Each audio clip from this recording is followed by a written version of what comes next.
Deciphering the phrase, choke up. Hello, dear learners.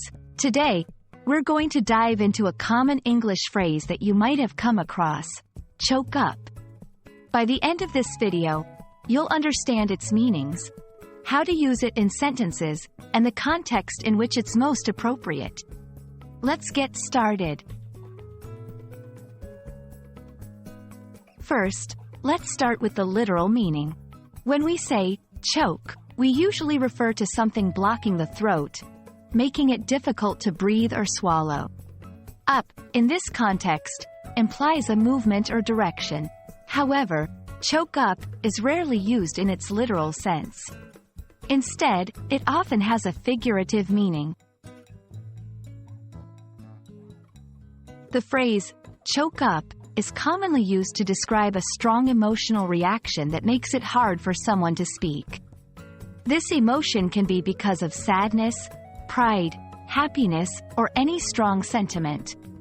When someone is choked up, their voice might break, or they might get teary-eyed. Examples: every time I hear that song, I choke up. He was so proud of his daughter's achievements, he got choked up during his speech. Understanding the context is crucial when using choke up.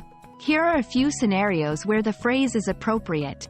1. Emotional speeches. When someone is delivering a heartfelt speech and becomes overwhelmed with emotion. 2. Reminiscing about memories, while recalling a nostalgic or sad memory. 3.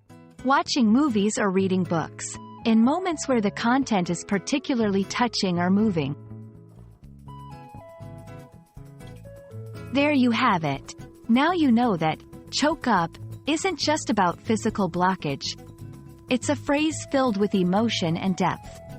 We hope this explanation helps you in understanding and using the phrase confidently. Remember, English is full of these colorful expressions, and understanding them will only enrich your language skills. Until next time, keep learning and exploring.